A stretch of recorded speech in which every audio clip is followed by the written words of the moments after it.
Well, thank you for joining us, everyone. Welcome to another installment of Try This First. And this is the series where we talk to different nonprofit experts about how to get started or how to accelerate your work in different aspects of fundraising or nonprofit leadership.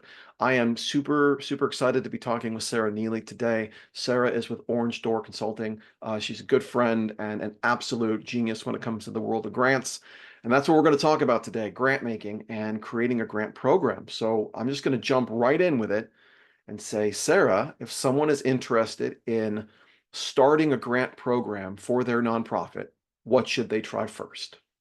Okay, well, first, thank you so much, Chris, for having me on your show today. I'm so happy to be here, and I'm really excited to be called a genius. I think that might be the first time in my life, so I feel like I should pat myself on the back. Um, as I think about what somebody should try first when they want to launch a grant program, the biggest question to ask is my organization grant ready? And what I mean by that is if this organization has truly never done grants before, they need to make sure that they have some key pieces in place. So I wrote a few ideas down, but one of the top is just the legal documentation. Mhm. Do you actually have that 501(c)(3) paperwork in hand? Some organizations have been operating for a while. They've filed their paperwork, but they actually don't have that 501(c)(3) letter yet. Mhm. And it can make it very difficult for applying for grants if you don't have that letter in hand to upload or copy to send to different grant funders. So that's number one. Number two is the financials. Again, for those that are young organizations that maybe have not even filed an I-90 yet, or maybe they filed, but again, they're still waiting for the actual physical copy. You need to hold until you've had that full year of operation and you have that 990 in hand that you can share with funders. Because once again, people will say, well, I've been operating for a year, I have a full year of results, but it's usually about 6 more months before they have that 990 completed and they can have that documentation in place. So those are kind of nuts and bolts, the first two things. The other things are, does the organization have some solid goals and outcomes that they can report to foundations? So you might have an amazing program that you operate, but if you don't have clear, trackable goals and outcomes that are attached to that, you're really going to have a hard time getting funding in place. And I'll talk a little bit more about that in a bit. And then the other thing is just stable leadership. This is honestly not as important as the other three pieces, but there are enough foundations out there that want to see that your top leadership has been in place for at least 6 months, sometimes a year or longer. And so you do want to make sure that you have had stable leadership. And related would also be a stable, solid board of directors that meets regularly, that is actually has a pulse on the organization, and quite frankly, also that is comprised of individuals that are not family members of the whoever runs the organization. And this becomes more of an issue again with more of the founder that is Mhm. running the organization, and they brought all their family members in to serve as board members, which there's nothing innately wrong with that. But when we're talking about foundations and grant making, does become problematic. Okay. Those are great. That's great advice. I knew about some of those. The point about leadership is really interesting. So I would assume that would also mean if you are an organization that might be in transition, like you, Mhm. an executive director has moved on and you brought someone new in, there may be some funders that want to wait before they fund you until that tenure has been established. Absolutely, yes. And it doesn't mean that you can't apply. You just have to be selective about the foundations that you do go after. And just, when we've had organizations that we work with that have had that leadership transition, we just put all of those funders down on sort of a wait list Hmm. that once the new leader has been in place again for 6 to 12 months, then they go back to the top of that list and we can proceed as normal. Interesting. And I've also seen this on a couple applications in my career that sometimes the funders want to see that the board members are also donors and giving to the organization. Is that Yeah. something that you see a lot of? I don't see a lot of it, but there are some funders that want to see that you have 100% board giving. It can also be a give get. So Hmm. if you have board members who are giving and getting, um, typically those types of foundations are the ones that are giving higher dollars. And frankly, it's just well worth the organization to ask your board, and this is getting outside of that's a little bit, but this is what happens because in grant writing, foundations want to look under the rug. They have to see every aspect of the organization, in part because they are then responsible to report their giving and their fiduciary responsibility to the government. And so, because of that, they do a lot more due diligence. And so, because they do all that due diligence, we as the grant writers have to be well informed of things that I think most people think, why is my grant writer asking me about my board giving and getting and my financial situation and my HR issues? Because truly, foundations want to know about all of these things. Interesting. And all this, everything we just talked about is stuff to do before you even start. Like this is the foundation for a grant program. So even before you start researching or writing or submitting, you Mm-hmm. need to have this stuff in order. And I think it's really important to note that because I think there's a misconception that grant funding is somehow easier to get than, Mm-hmm. say, funding from an individual, because I think there's less emotional risk involved in talking to Right. someone versus filling out a form or filling out an application. But what you're telling me is like, yeah, that the organization really has to have everything kind of buttoned up. So tell me a little bit more about goals and outcomes, because you mentioned that was something we really wanted to watch in our kind of preparation for being grant ready. How does that look Yes. for you? Yeah. So typically, in a perfect world, we come into an organization that is running their amazing program and they're tracking how many people they're serving. In particular, most foundations are wanting to serve the LMI, the low to moderate income population. Hmm. So, specifically tracking that LMI population that's being served so that you have the number of people, but then what are the results of your program? So are you tracking, what percentage or how many are achieving whatever the result is that you're trying to accomplish? So let's say it's an employment related organization. So what percentage of the people that go through your program are actually becoming gainfully employed or maybe increasing their income? Hmm. Or maybe it could even just be um, more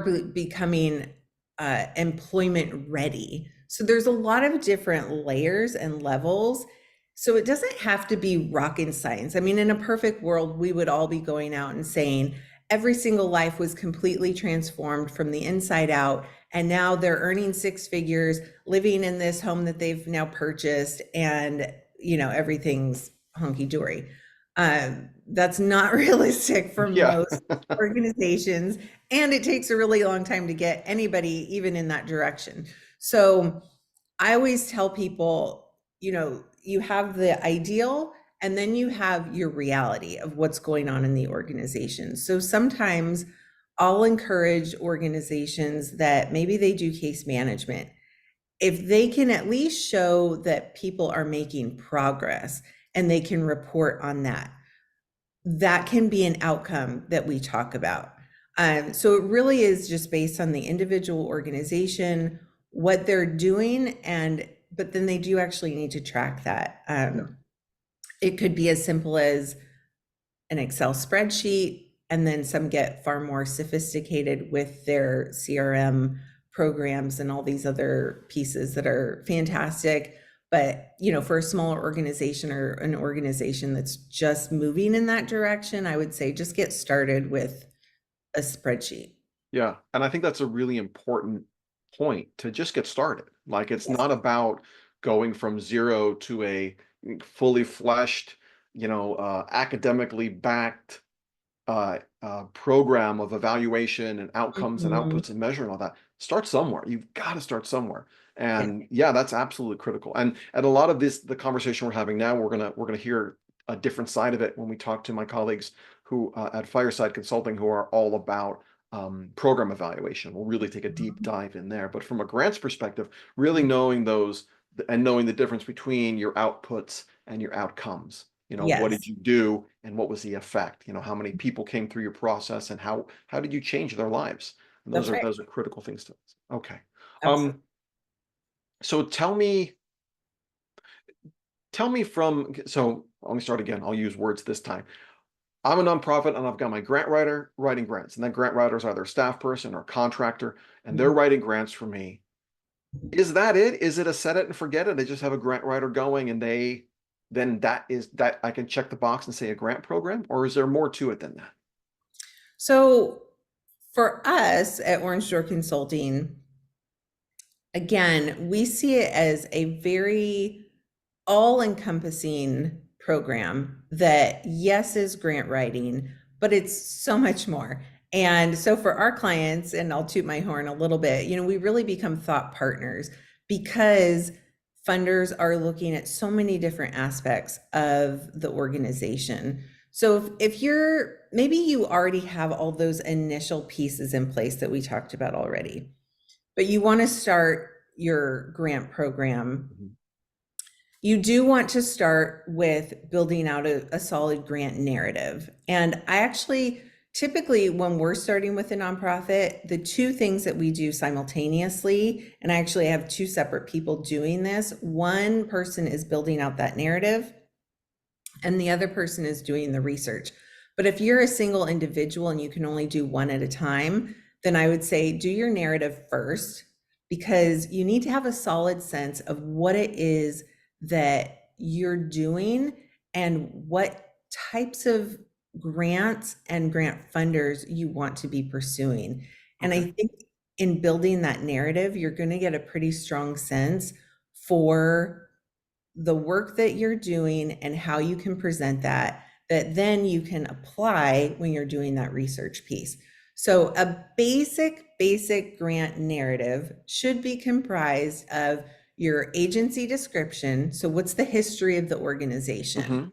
Hmm. The second is a need statement. So why does this need for whatever the work is that the organization is doing, why does it exist? And that's where a lot of the statistics from federal, state, local numbers come into play. The more localized your statistics can be, the better if you are a local organization. Let's say if you're a national organization, then you want more national Sure. statistics. And then your program description. So, what are you doing to respond to that need in the community? And again, what are the goals and outcomes of that program that you are then saying, like, oh, here's the need, here's all the issues, here's what we're doing to address it, and here's proof that it's actually working. So that's like your basic standard grant narrative. And then on the research side, so the tool, we use a few different tools at Orange Hmm. Door. Some are very inexpensive and some are very expensive, at least in my opinion. So from least to greatest, um, Grant Station is a good start. If you really just don't have a budget and you can't spend more than a couple $100 on a research tool, I always tell people Grant Station is great because it gives you a research engine. And actually, my favorite thing about Grant Station is their weekly emails that they send out with updates on different funding opportunities. Yeah. I always find little nuggets in there almost every week. So the second is Candid, which used to be Foundation Directory Online. Hmm. It's another really good source. And the other thing that we don't have time for, but as it relates to that, my favorite tool within that is the 990s of the foundations that we're researching. So if I'm trying to figure out what their deadlines are, if they accept applications from organizations that are unsolicited, what is their average gift amount that they're giving? All of that information is in the 990. It's my favorite document that I nerd out and scroll through. And those are publicly available too. The 990 is. They're publicly available. I think it's easier to come by through these research um, um, databases. Yeah. And then my current favorite, but it is the most expensive, is Instrumental, because Instrumental gives you that research piece on, just identifying different funding opportunities, but also they've done a lot of the homework for you. So instead of me digging through the 990, they actually have pulled out those analytics and are just telling me what percentage of these foundations are giving to new versus repeat agencies that they're funding. What is the average gift amount based on each of those categories? Uh, Deadlines. If a foundation randomly, and this happens, randomly changes their deadline in the middle of the year. Every year it's been October 31st, and this year it's September 30th. I will get a notification from Instrumental letting me know about that, which is huge. So it is expensive, but there's also a lot of benefits to utilizing that tool. So those are kind of my favorite research I pieces. love that. And I'll put a plug in here too for the grant narrative. That's something that I got introduced when you and I were working together many moons ago. That it's such a great to lay it all out, to lay all your program information and organizational history and the list of your board members and all the kind of the basic or the ingredients that a lot of the grant applications are going to ask for. It saves so much time because you can create a source document that your program team signs off on, that your leadership team signs off on, that it's ready to go. So you can really start popping in answers to questions without necessarily starting with a blank page every single time. So it is a great time saver. Exactly. I agree. So, and then the final piece that is also critical, but it's sort of like layered, right? So you can't get to one, or you can, but it creates more challenges. But the final piece to the grant puzzle, in my opinion, is the relationship piece. Yes. And it's critical, but again, in my opinion, you have to have the other pieces in place first, or at least simultaneously, in order to really successfully pursue those relationships with the different grant funders. And those relationships are different depending on the type of foundation we're talking about.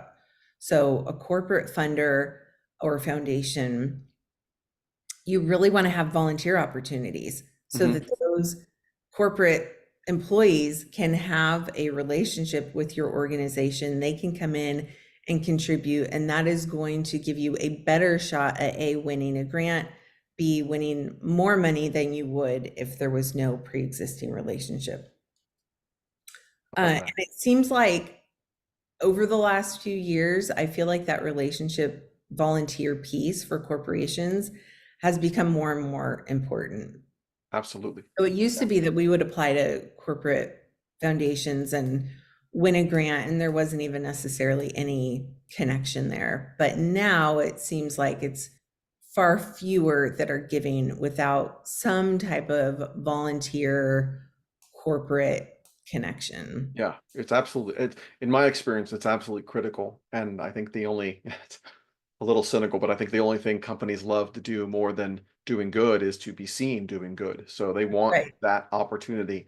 And yeah, that's another thing to really think through before Mhm. you pursue a grant program. Is like, well, what are my volunteer opportunities? Not every organization has clear-cut volunteer opportunities. Do you really want to have ones that are mission focused, that are respectful of the people you're serving, that actually help what you're doing? The last thing you need is, if you don't need any more backpacks, don't offer a backpack build day. Like that's all that kind of stuff kind of bakes in. And I love what you said about relationships. That is the through line through this whole series, as it's the through line through all effective fundraising. Mhm. Relationships have to come into play, whether it's through a structure like a grant program, which I think a lot of nonprofits think is a relationship free zone, and they think it's very they treat it, they can treat it very transactional. Like, well, we apply and we get it, then we fill out the report, and then we apply again. But if there's no relationship in there, it's hard to grow. It's hard to maintain.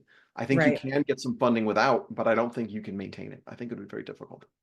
Yeah, it's interesting. The thing that I love about grant writing and foundation giving, foundations are the one area in our society that they actually do have to give. Yeah. No individual has to write a check. And so that's kind of a nice thing. If you are not a person of great wealth and you don't have all of those personal connections, foundations and grant making is a great equalizer, in my opinion, because you can win significant grant or dollars without having without living in Newport Coast and having, these major people as your neighbors and Mhm. close friends or friends of friends. So from that perspective, it actually, to be perfectly honest, when I first started in the nonprofit sector, I don't know, 20 something years ago, um, I did become a little disillusioned because I thought, how can I be successful in this world where I'm not a person of great wealth. I don't Mhm. have those personal connections. How am I going to make this work? And it was, I found that grant writing and foundations was the one area where you could really come in without all of that and still find success. And where you could build relationships with funders, again, without having that pre-existing relationship. Now, all that to say, it always helps, if you have a board member or somebody else who knows somebody who is neighbors with that foundation representative or whatever it might be with that family, great, Yeah. capitalize on that, use that. But don't make it an excuse to not pursue grants, because you can also pick up the phone with a family foundation, a corporate foundation, some other type of private foundation. And oftentimes they will meet with you, they will have a phone conversation with you, and you can develop, maybe it's not the type of relationship where they're coming to your, well, by the way, foundations are not even legally allowed to come to events. So don't bother inviting them to your events. They can come to tours, and they can do tours or events that are sort of tour inclusive.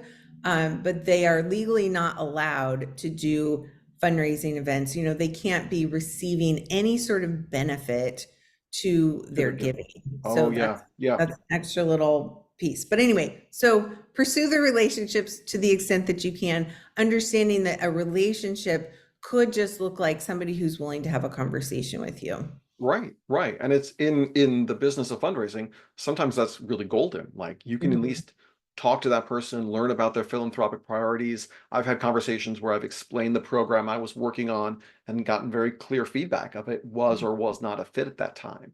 And I'll also add on that if you're getting when you are getting declines, because if you have a grant program, you're going to get declines. That's If right. you have a grant program and you've never gotten a decline, I'd like to talk to you about your magic. But you're getting Well, those I always declines. say if you've never received a decline, then you're leaving money on the table. Yeah, exactly.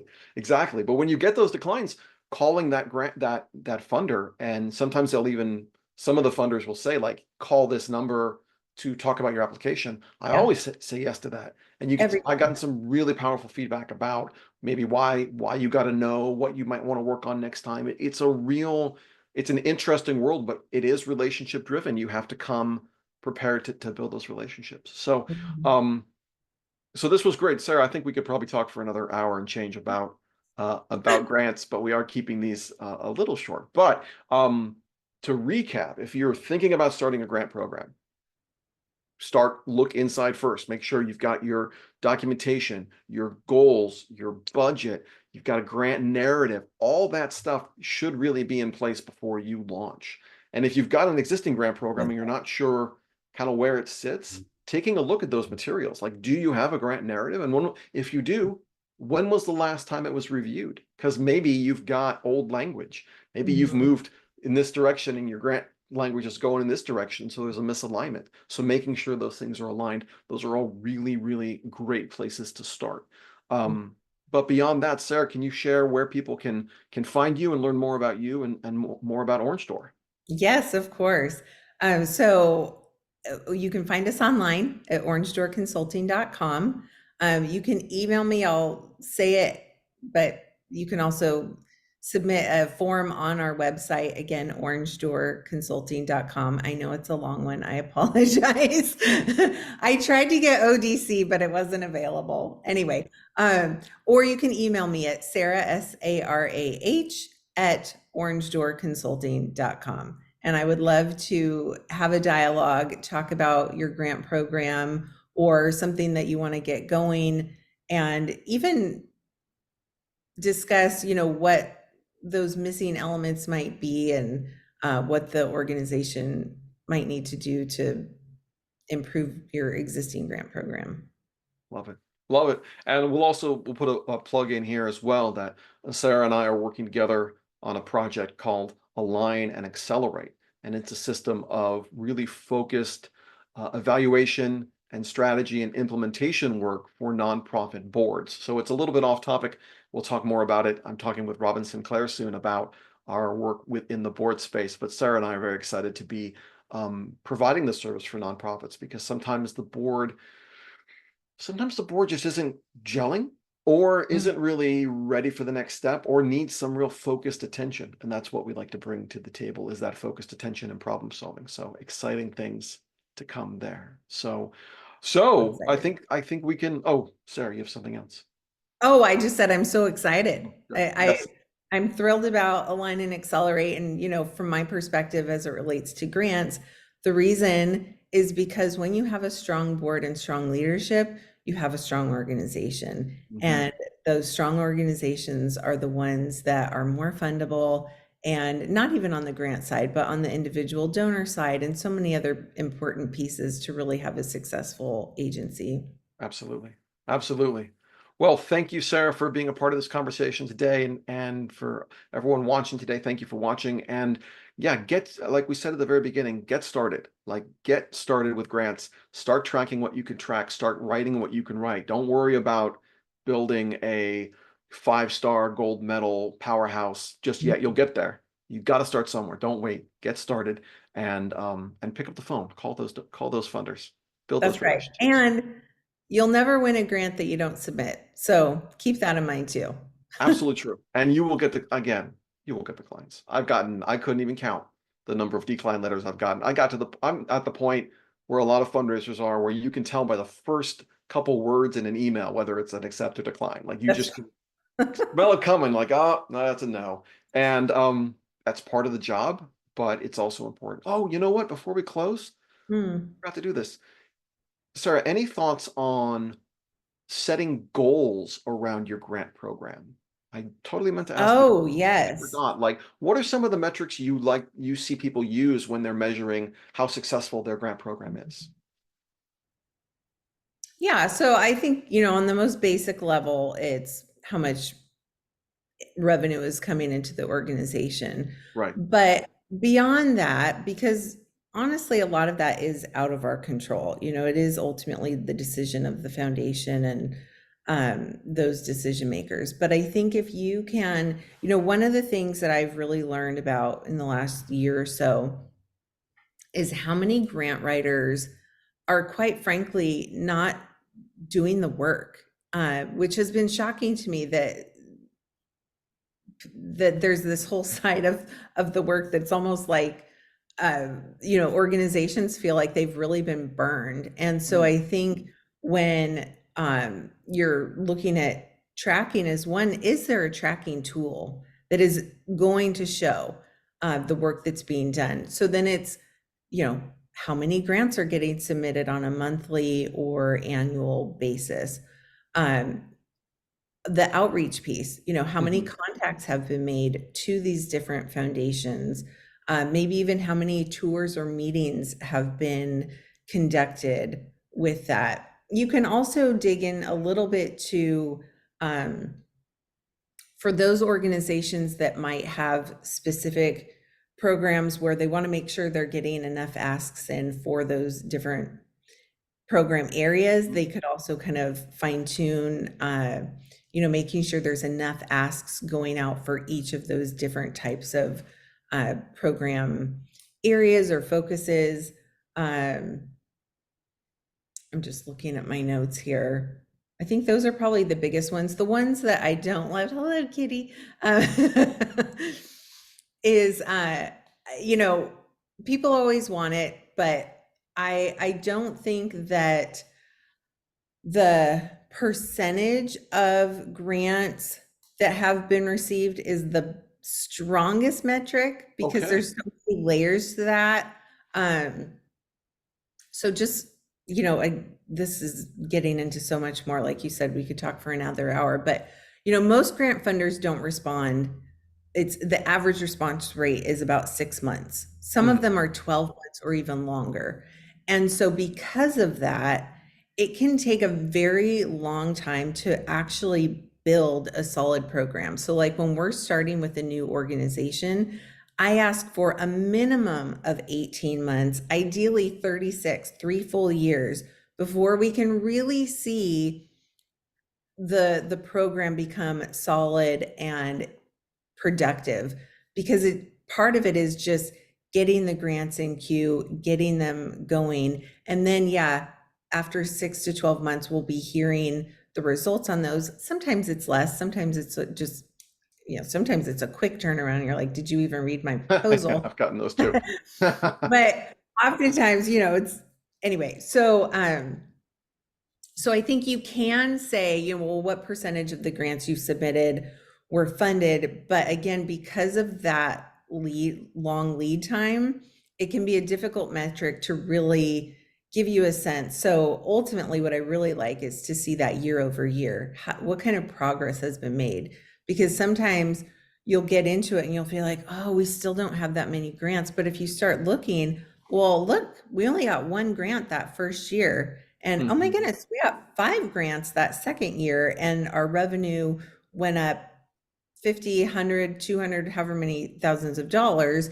And then that third year, oh my goodness, look at this jump that we've now made. So those, I kind of went all over the place, but that's That kind of was good. my No, I appreciate mental that project. perspective. I for a long time was really a fan of using the percent of grant wins. But that's a Mhm. really good point that it doesn't always take into effect the lag time that you get for some of these grants. So that's good to know. Right. All right. Now for real, honest for real, we're going to end the call. But again, Sarah, thank you for this.